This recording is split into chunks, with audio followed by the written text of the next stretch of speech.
नमस्कार दोस्तों। Daily wisdom का आज 20वां दिन है और फिर एक बार हम नेचर के साथ है और बहुत ही अच्छा टॉपिक है आज। How to find out the right path for the spirituality. अगर हमको स्पिरिचुअली ग्रो करना है तो हमारे लिए सही रास्ता कौन सा है, इसके साथ हम तुलना करेंगे गौतम बुद्ध के बारे में। गौतम बुद्ध फास्टिंग कर रहे थे बहुत सालों से, तो वो सफल हुए या असफल हुए?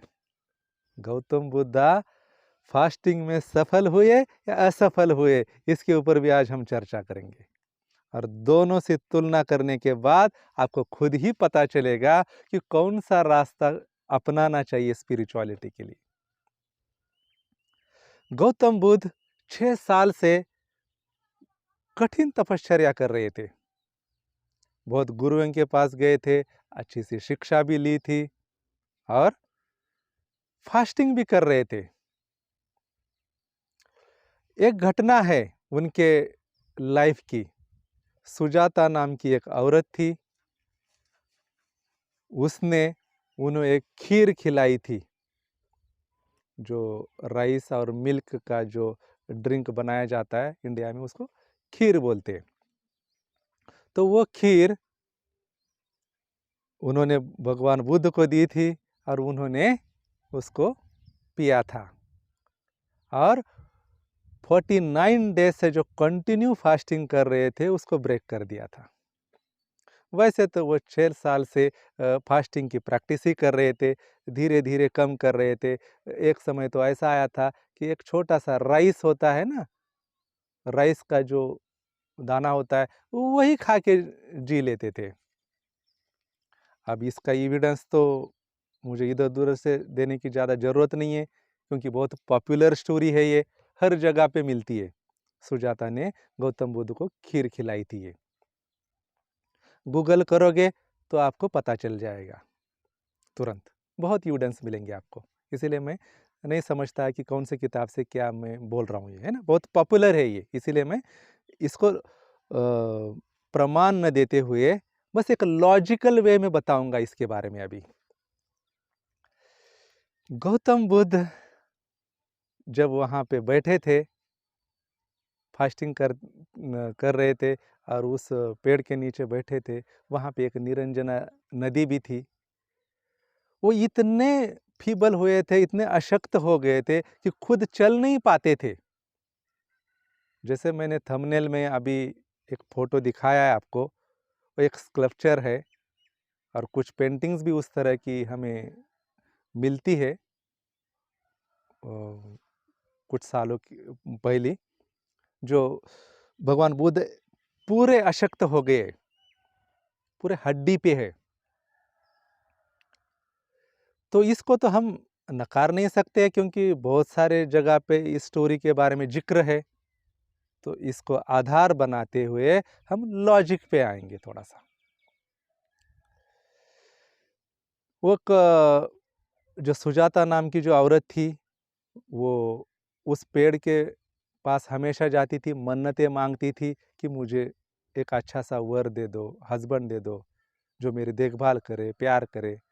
और उसको अच्छा सा हस्बैंड मिला भी था। फिर वो ऑफरिंग देने के लिए जाती थी उस पेड़ को, जो खीर वगैरह होता होगा कुछ।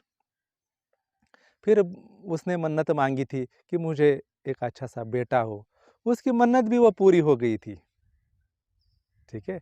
इसीलिए वो वहाँ पे हमेशा जाती थी और वो ऑफरिंग देती थी उस पेड़ के लिए। अब एक दिन क्या हुआ, जो सुजाता की जो फ्रेंड थी, सुजाता एक बड़े खेती बाड़ी जैसे लैंड ओनर होता है, उसकी एक लड़की थी वो।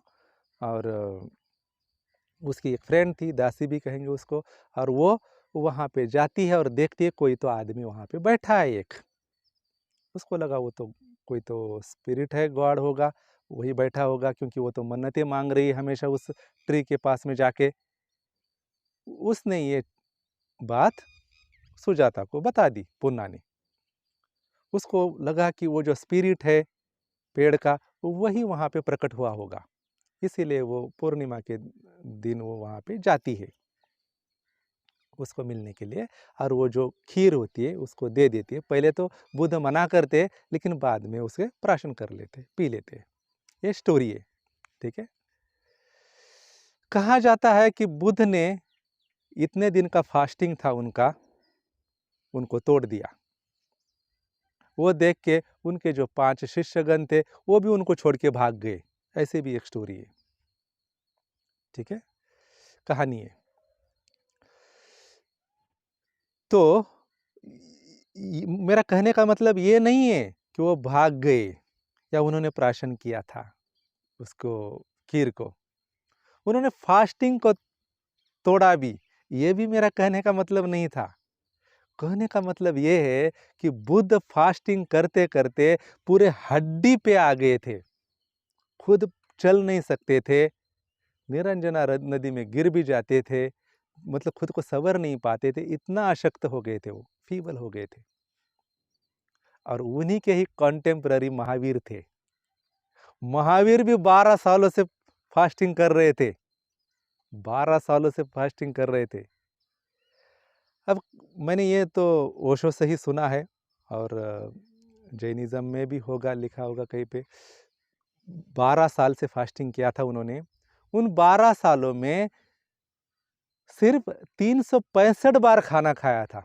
अब इसका तो जिक्र नहीं है 365 बार कौन से साल में खाया, 15 दिन का बाद खाया कि 4 दिन के बाद खाया कि 6 महीने के बाद खाया, लेकिन 365 बार 365 टाइम्स इन टोटल 12 ईयर्स। हो सकता है कभी 1 महीने में खाया होगा, 2 महीने में, कभी 15 दिन में, तो जब भी मिला खाना तब खा लिया। मान लो 365 बार का खाना उन्होंने 1 साल में, 2 साल में या 3 साल में भी खाया होगा, तो 9 साल तक वो फास्टिंग पे ही थे, अगर हम लॉजिकली बोलेंगे तो। और बुद्ध 6 साल प्रैक्टिस कर रहे थे, साधना कर रहे थे, उनमें से वो तो धीरे धीरे कम कर रहे थे, और लास्ट 49 डेज का जो टोटल फास्टिंग था वो खीर ने ब्रेकअप कर दिया था। मतलब पूरा जो फास्टिंग था 49 डेज का ही था। एक आदमी महावीर इतना सशक्त था, 12 साल फास्टिंग करने के बाद भी दुनिया में उनके जैसा कोई आदमी सशक्त नहीं मिलेगा। और सेम प्रैक्टिसेस भगवान बुद्ध भी कर रहे थे, लेकिन वो तो फेल हो गए, वो तो पूरे फीबल हो गए, हड्डी पे आ गए। ऐसा क्यों? शायद बुद्ध को ये भी चीज लोगों को बतानी होंगी, हर प्रैक्टिसेस हर आदमी के लिए सूट नहीं करती है। बुद्ध तो बहुत ऑनेस्ट थे, सिंसियर भी थे। हमारी आपकी तो बात अलग है, शायद हम उतना सिंसियरिटी से काम नहीं करेंगे, लेकिन ये तो नहीं कह सकते कि बुद्ध ने कुछ राय की होगी कुछ काम साधना में। बहुत ऑनेस्टली साधना की थी, फिर भी वो हड्डी पे आ गए। ऐसा क्यों? क्योंकि उनको जमाने को बताना था, हर प्रैक्टिस हर आदमी के लिए नहीं होती है। जो भी अपने व्यक्तित्व को सूट होता है वही स्पिरिचुअल प्रैक्टिसेस करनी चाहिए।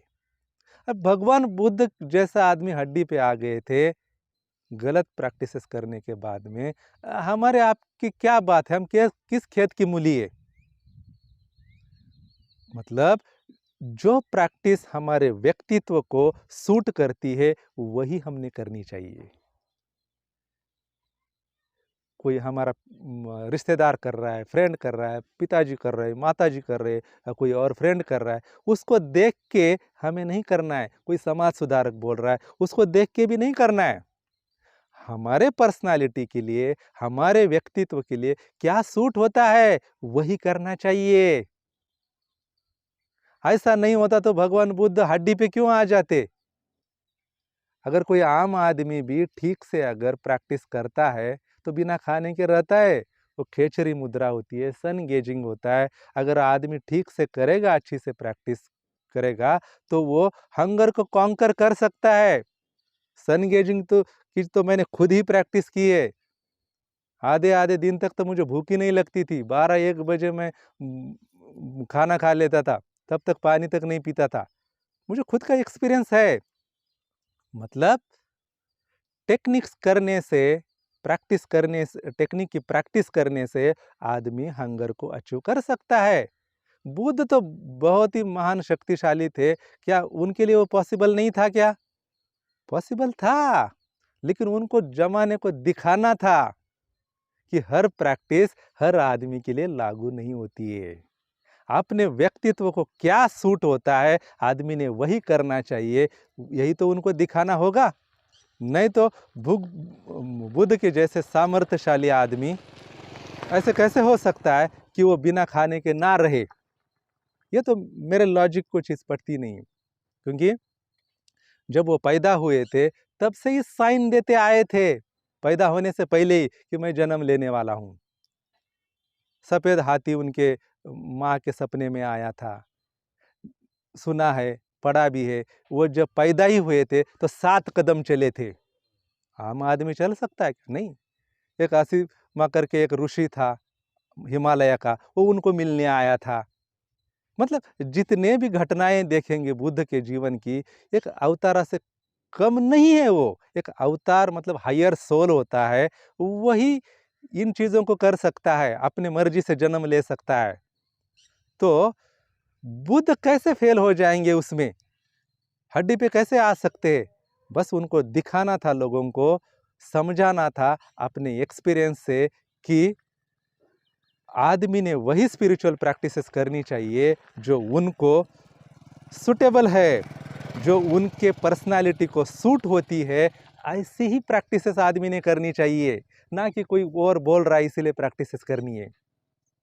यहाँ तक कि बुद्ध ये भी बताते थे, मैं बोल रहा हूँ इसलिए मत मानो, कोई टीचर बोल रहा है इसलिए मत मानो, खुद एक्सपीरियंस करो, खुद उसकी अनुभूति करो और फिर मानो। अब यहाँ पे आता है लॉजिक। जब बुद्ध इस बात की बात करते हैं, अपने अनुभूति पे उतारो तभी उस चीज को मानो। दूसरा बोल रहा है इसीलिए मत मानो, इसका मतलब आपके घर वाले बोल रहे, फ्रेंड बोल रहे, कोई रिश्तेदार बोल रहा है, समाज सुधारक बोल रहा है, इसका मत सुनो। अपने अनुभूति पे आ जाता है, उसी का ही प्रयोग करो। जब आप एक्सपीरियंस लेते हो चीज का, और फिर ही उसको बिलीव करो, अन्यथा मत मानो उन चीजों को।